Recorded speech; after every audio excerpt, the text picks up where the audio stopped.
तीन भाइयों ने अपनी मासूम बहन को औलाद की खातिर जिंदा दफन कर दिया। उन्हों को लगता था यही हमारे घर में काला साया है। बहन को जिंदा दफनाने के बाद जब उनके घर में औलाद हुई तो उन बच्चों को देखकर सबकी रूह लरस गई। एक बच्चे के कान ही बकरी जैसे और बाकी बच्चों के बारे में सुनकर आप सबकी रूह लस जाएगी।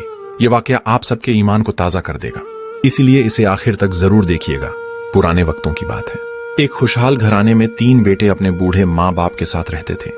उनकी कोई बहन ना थी। वो हर वक्त अपने माँ बाप से कहते, हमारी भी कोई बहन होती तो हम उसके नाज नखरे उठाते। वो हमें भैया कहकर पुकारती। बहनों के बिना तो घर बहुत सोने लगते हैं। फिर कुछ अरसे के बाद अल्लाह ताला ने उनकी दुआ सुनी। बूढ़े माँ बाप को एक नन्ही परी और भाइयों को बहन मिली।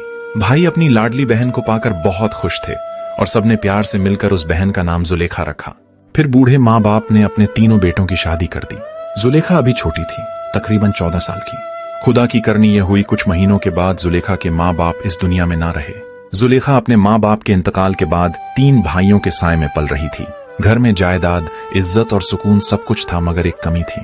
तीनों भाइयों के यहाँ औलाद नहीं थी। जुलेखा नरम दिल, खिदमत गुजार और खामोश तबीयत की लड़की थी, जो सुबह शाम अपने भाइयों और भाभियों की खिदमत में लगी रहती।